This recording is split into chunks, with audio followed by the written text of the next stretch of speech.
मुख्यमंत्री गहलोत जी बहुत अच्छी योजनाएं ला रहे हैं, लेकिन लाए कब हैं? लाए कब है? चुनाव के महीने 3 बचे हैं। बजट में घोषणा हुई थी अप्रैल में, ये चल रहा है अगस्त। अब ये एम्प्लीफाई करने पे लगे हुए हैं। 3 महीने में कुछ नहीं होने वाला है। ढंग से योजना एम्प्लीफाई नहीं हो सकती। राजस्थान में मुख्यमंत्री के चेहरे कई घूम रहे हैं बीजेपी में। आप किसे अपना चेहरा मानते हैं कि प्रदेश में ये चेहरा प्रदेश को? सरकार किसान आज मोबाइल दे रहे हैं, लाइट नहीं है, किसे चार्ज करेगा वो? अन्नपूर्णा किट दे रहे हैं, अन्नपूर्णा किट की आप रोज देख रहे हो, उसमें कितना बड़ा घपला हुआ है। सारे उसके जो सैंपल्स फेल होने लग रहे हैं। ये लोगों के साथ बड़ा दुराचार है और मैं समझता हूँ ऐसी सस्ती लोकप्रियता से सरकार रिपीट नहीं होने वाली है। जनता सब जानती है। अभी 6 महीने 8 महीने का चुनाव है, तो उस परिवार का कोई सदस्य गए, उनके सहानुभूति के नाम से वोट मिले थे और वो विजय हो गए। लेकिन उससे कांग्रेस को ज़्यादा खुश होने की जरूरत नहीं है कि उपचुनाव में जो भाजपा और कांग्रेस है, इसके अलावा एक तीसरी पार्टी भी यहाँ पे उदय हुई थी, हनुमान बेनीवाल की पार्टी, जिसने लगभग 47,000 वोट भी लिए थे। पहली बार चुनाव लड़ा और 47,000 वोट लेना बहुत बड़ी बात है। इससे आप 23 के चुनाव में कैसे देखते हैं? क्या फिर त्रिकोणीय मुकाबला होगा? टिकट मांगना कोई बुरी बात नहीं है। पिंचा जी टिकट मांग सकते हैं। लगातार उन्होंने पार्टी की सेवा करी है, हार के भी सेवा करी है। सुरेंद्र जी सराफ हैं, बड़े उद्योगपति हैं, भामाशाह है, टिकट मांग सकते हैं। और भी कोई टिकट मांग सकता है। लेकिन ये निर्णय तो पार्टी को करना है। पार्टी निर्णय करेगी, सोच समझ करेगी, उचित निर्णय करेगी। आप पंडित भंवरलाल जी के परिवार से काफ़ी करीब हुआ करते थे। क्या कारण रहा कि उनसे दूरियां बनती गई और आप कांग्रेस छोड़ के निर्दलीय चुनाव लड़े और फिर भाजपा में शामिल हो गए? सभापति महोदय को और विधायक महोदय को कहना चाहूँगा कि आप लोग अपनी व्यवस्था को सुधार करके जल्दी से जल्दी शहर के अंदर सफाई की व्यवस्था करवाएं। यहाँ गंदगी फैली हुई है, बीमारी फैलने का बहुत बड़ा खतरा है। अगर मुझे एक जनप्रतिनिधि के रूप में मेरे से किसी तरह का सुझाव मांगेगा तो मेरे पास इस बारे में विस्तृत योजना है और मैं दावे के साथ कह सकता हूँ कि भारतीय जनता पार्टी 2023 में मेरे पास ऐसा मंत्र है जिसमें बहुत सारी गुंजाइश है जी। वो सफलता के बड़ा मुद्दा हॉस्पिटल का जो चल रहा है, कब मैं देख रहा हूँ 20 साल से लगातार यही मुद्दा, 100 बेड का हॉस्पिटल, 100 बेड का हॉस्पिटल, आज तक वो व्यवस्था नहीं बन पाई। अभी कागजों में ही है, अभी भी वो कागजों में ही चल रहा है। उसी को मुद्दा बना के ये चुनाव लड़ रहे हैं। नमस्कार, मेरा नाम है अभिषेक जाखड़ और आप देख रहे हैं आरजे टीवी 24। आरजे टीवी 24 की चुनावी यात्रा लगातार जारी है। इस चुनावी यात्रा के अंदर हम गांव-गांव, ढाणी-ढाणी जा रहे हैं, लोगों की समस्याओं को जानने की कोशिश कर रहे हैं। इसी के चलते हम पहुंचे हैं चूरू जिले की सरदारसर विधानसभा क्षेत्र में।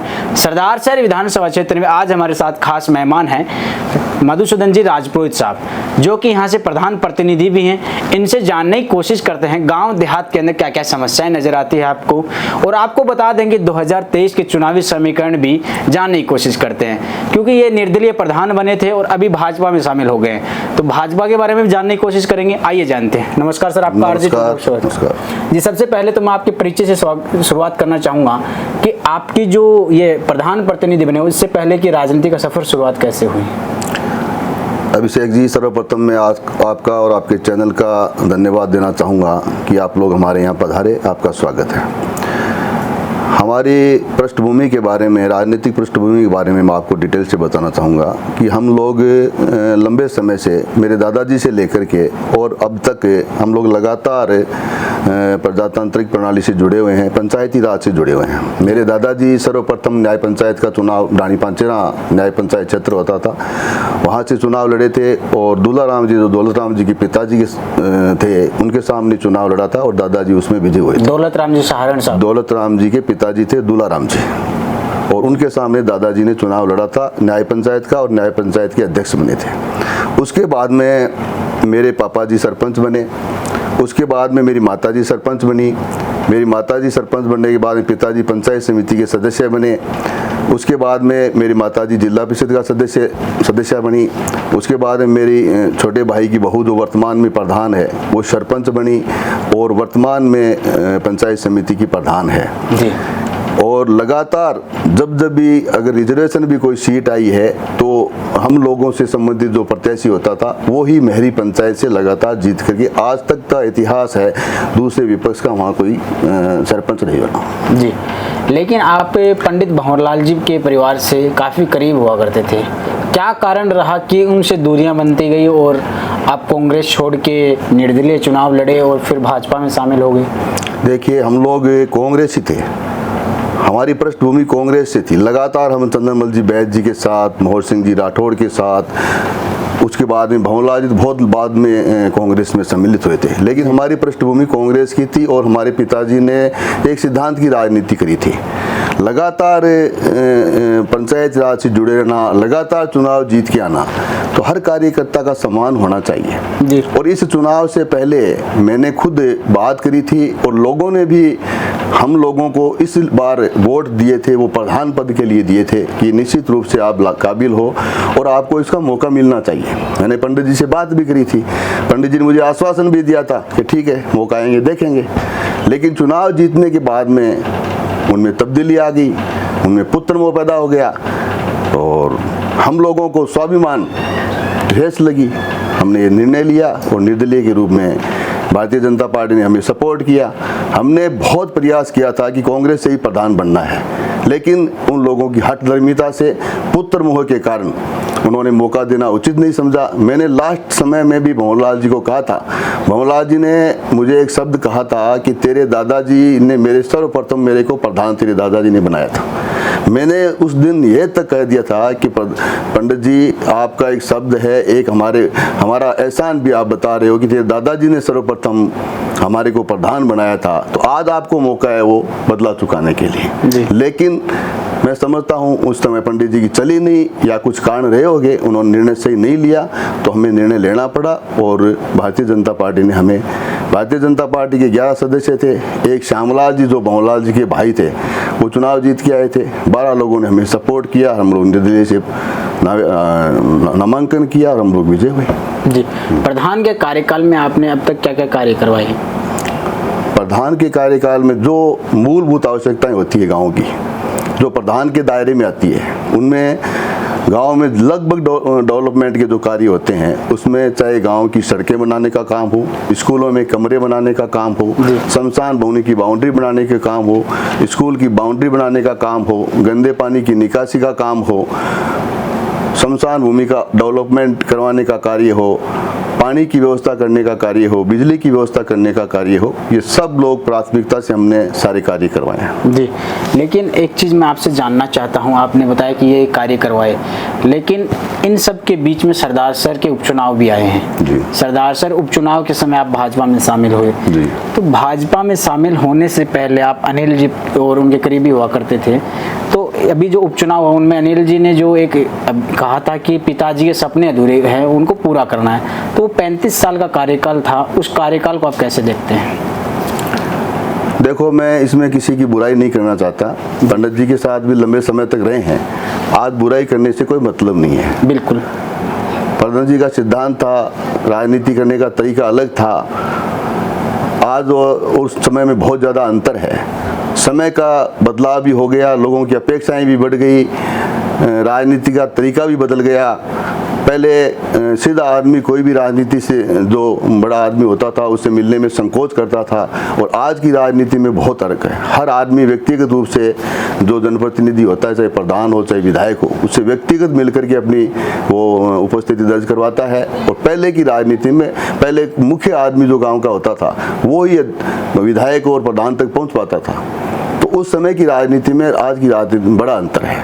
पंडित जी ठीक है, उन्होंने जो राजनीति करी थी, विकास कार्य आप देख लो सरदार शहर में कितने किए हुए हैं। आज ये एक बड़ा मुद्दा हॉस्पिटल का जो चल रहा है, कब मैं देख रहा हूँ 20 साल से लगातार यही मुद्दा, 100 बेड का हॉस्पिटल, 100 बेड का हॉस्पिटल, आज तक वो व्यवस्था नहीं बन पाई। अब भी कागजों में ही है, अभी भी वो कागजों में ही चल रहा है, उसी को मुद्दा बना के ये चुनाव लड़ रहे हैं। ट्रॉमा सेंटर की डिमांड बहुत बड़ी है, क्योंकि अगर कोई बड़ा एक्सीडेंट हो जाता है तो या तो बीकानेर जाना पड़ता है या फिर सीकर जाना पड़ता है।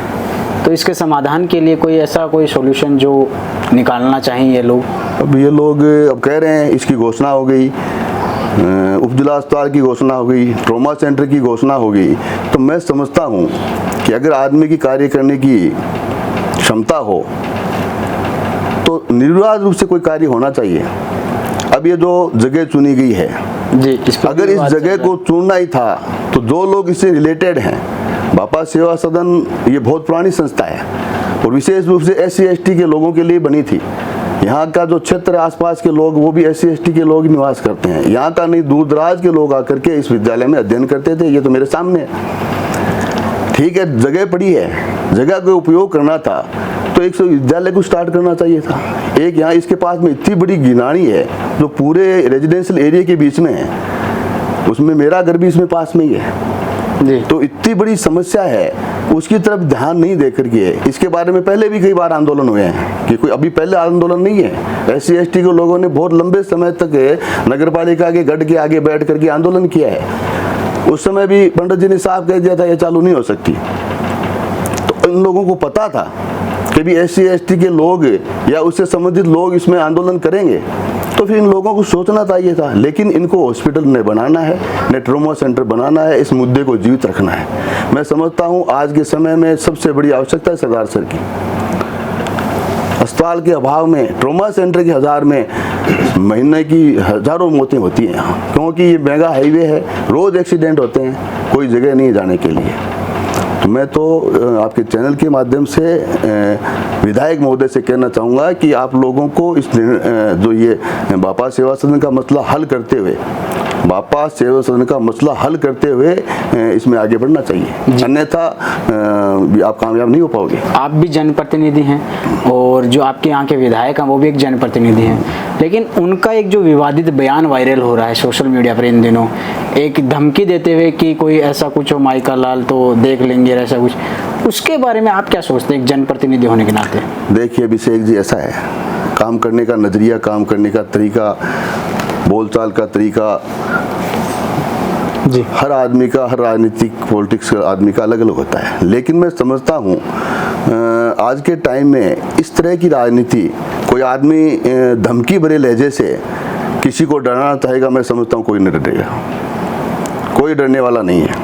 और ऐसी बात करके, ऐसी हल्की बात करके उसने अपनी ओछी मानसिकता का परिचय दिया है, जिसका एक सभ्य समाज में कोई स्थान नहीं होता। अच्छा, आप जैसे मुद्दों की बात कर रहे हैं सरदार सर में, इसके ट्रॉमा सेंटर के अलावा भी कुछ और मुद्दे हैं, भ्रष्टाचार हो या फिर भूमाफिया पनपता हुआ दिखाई दे रहा है, उसको लेकर ऐसा कोई सॉल्यूशन जो आप देना चाहें कि इसको ऐसे मिटा सकते हैं? क्योंकि विधायक जी के कार्यकाल के बारे में भी इसको लेकर जोड़ा जा रहा है। देखो, सिस्टम में बदलाव तभी होगा जब आज की व्यवस्था नहीं बनेगी। आज की जो आज की व्यवस्था है उस व्यवस्था में कोई बदलाव नहीं होने वाला है। सारा मामला सेट है, सब सेटिंग से अधिकारी आते हैं, सेटिंग से सब काम होता है। भूमाफिया बेलगाम है, जो मर्जी आते हैं वहीं बैठ जाते हैं, कोई किसी का कुछ नहीं बिगाड़ सकता। बिना किसी प्रोटेक्शन के ये काम हो नहीं सकता। निश्चित रूप से किसी न किसी का राजनीतिक प्रोटेक्शन है, जिसमें अधिकारी भी लिप्त हैं, और बहुत बड़ा सरदार शहर में भ्रष्टाचार का अड्डा बना हुआ है, और भूमाफिया तो बेलगाम है। कुछ लोग तो आरोप ये भी लगाते हैं कि विधायक जी की सरपरस्ती में हो रहा है। निश्चित रूप से करना पड़ेगा, मानना पड़ेगा। अगर विधायक जी इसमें इन्वॉल्व नहीं है तो उनको रोकना चाहिए, उनको रोकना चाहिए। जगह जगह कहीं स्कूलों की ज़मीनों पे कब्जा हो रहा है, कहीं ग्राउंड पे कब्जा हो रहा है, कहीं कोई अच्छे लोगों के सम्राट नागरिक जो बाहर रहते हैं उनकी ज़मीनों पे कब्जा हो रहा है। आपके प्रशासन, पुलिस प्रशासन बेलगाम है, उपखंड प्रशासन बेलगाम है, तहसील प्रशासन बेलगाम है, तो निश्चित रूप से मैं कहूँगा कि कहीं न कहीं कुछ न कुछ गड़बड़ है मामला। सड़कों के बेहाल हैं यहाँ पे, सारी सड़कें टूटी हुई है, इसके क्या कारण मानते हैं? ये मैं तो 10 साल से लगातार देख रहा हूँ कि सड़क बनती है, टूट जाती है। मैं उपचुनाव में आया था आपके यहाँ पे, बिल्कुल, तब भी सड़कें वैसी थी, बिल्कुल, आज भी सड़कें वैसी पड़ी। आज 1 साल का कार्यकाल पूरा हो गया लगभग। अब इन सभापति महोदय और विधायक महोदय जो दोनों एक ही पार्टी के हैं, इन्हीं का बनाया सभापति है, उन लोगों का आपस में तालमेल नहीं है। रोज इस 1 महीने के अंदर 6 बार ईओ का या उसका आयुक्त का तबादला होना, और विधायक, मैं समझता हूँ यहाँ कोई तबादला होता है बिना विधायक की डिजाइन के नहीं हो सकता। बिल्कुल, सभापति महोदय बार बार ये कहते हैं उनके काम करने की इच्छा है, लेकिन इच्छा अगर आयुक्त उसका साथ नहीं देगा तो कैसे कामयाब हो पाएगा?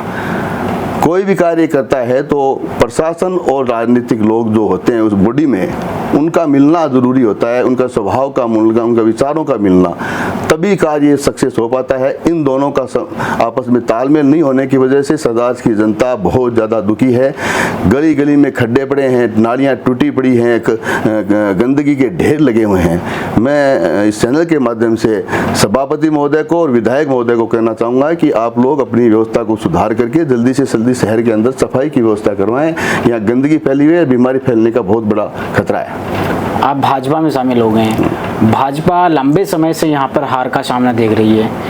भाजपा को जीतने के लिए ऐसा कोई सुझाव जो आप देना चाहेंगे? निश्चित रूप से अभिषेक जी, आपने बहुत अच्छा प्रश्न किया है। Bharatiya Janata party cadre based party है जी, और आज विश्व की सबसे बड़ी पार्टी है।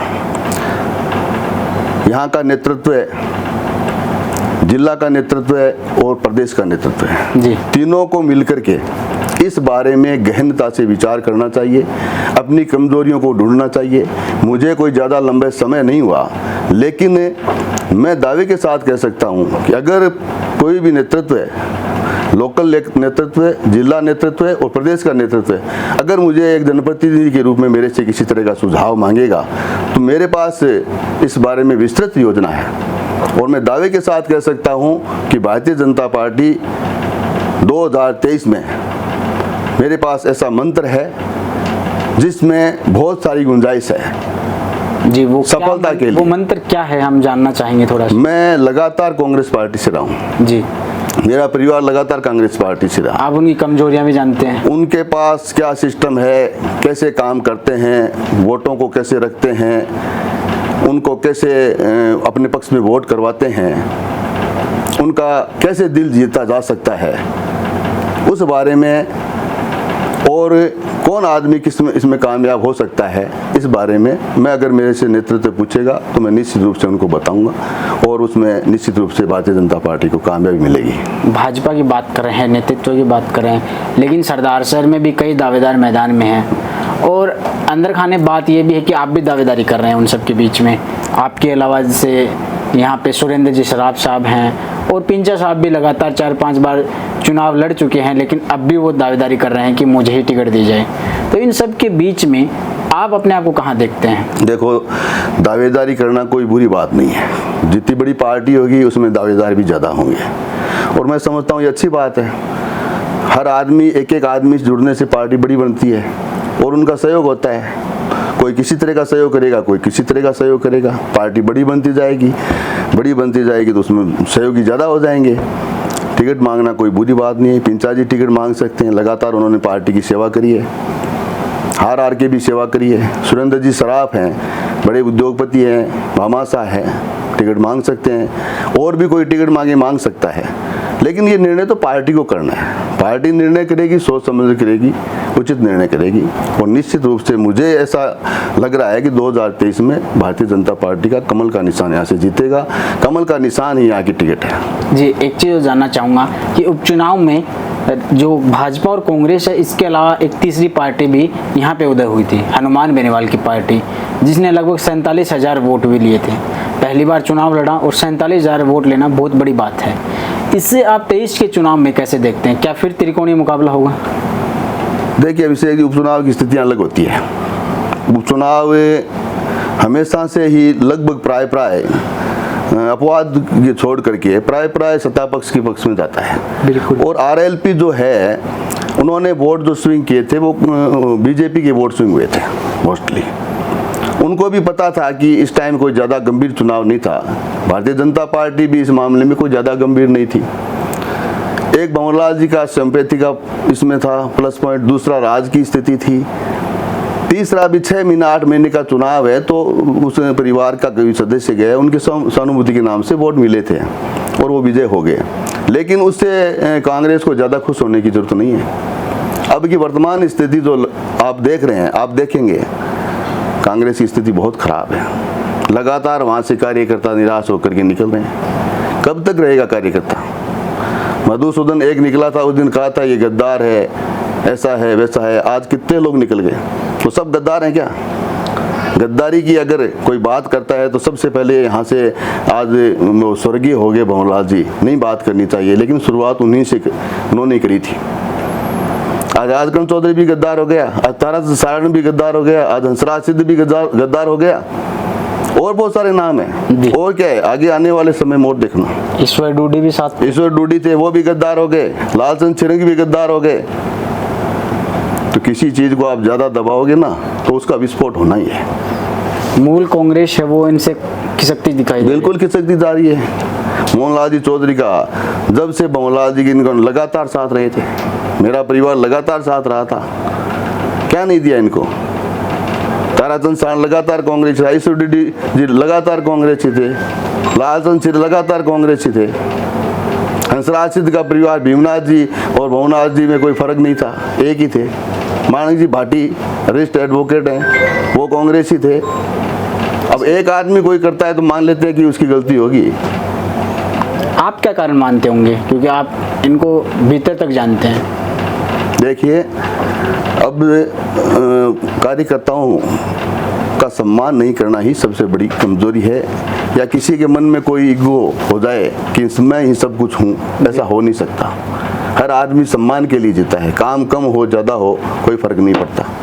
अगर सम्मान नहीं होता है तो वहाँ आदमी रह नहीं सकता। वहाँ पर जो कार्यकर्ता बचे हैं वो सम्मान की बात तो अलग ही है, वो लोगों के साथ अपमान करते हैं, उनसे लोग त्रस्त होकर ज़्यादा निकल रहे हैं और उनको विधायक महोदय कंट्रोल नहीं कर पा रहे हैं। फॉर एग्जाम्पल सारे लोग ये हैं, हंसराज कोई आज है क्या, 1 2 3 4 6 महीने से, 3-4 दिन पहले ही दूर हैं, 5-6 महीने से लगातार ये उपेक्षित था। वहाँ से इंतजार किया इसने बहुत समय तक कि मुझे कुछ समझेंगे। राजकरण चौधरी बहुत उपेक्षित रहा लंबे समय से, जितने भी लोग निकले कोई एकाएक नहीं निकलता है। माणिक चंद जी भाटी बहुत लंबे समय तक उपेक्षित रहे, आखिर जाके उन्होंने निर्णय लेना पड़ा जी। तो आप लंबे समय तक आप किसी को ऐसे नहीं रोक सकते। स्वाभिमान के बिना अगर कोई जिंदा रहता है तो मैं समझता हूँ वो मनुष्य नहीं है। जी, मुख्यमंत्री गहलोत के कार्यकाल को आप कैसे देखते हैं फिर? मुख्यमंत्री गहलोत जी बहुत अच्छी योजनाएं ला रहे हैं, लेकिन लाए कब हैं? लाए कब है?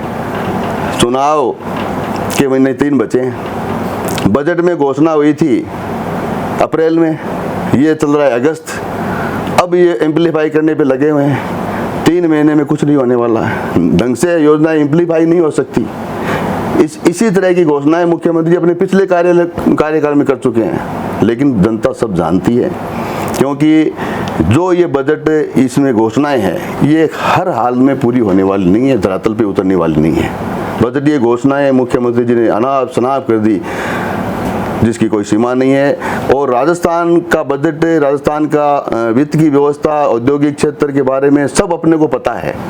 आज 20 दिन हो गए लगातार बिजली 1 यूनिट नहीं बढ़ा सके, 1 यूनिट बिजली नहीं बढ़ा सके। कहाँ बिजली नहीं मिलती क्या?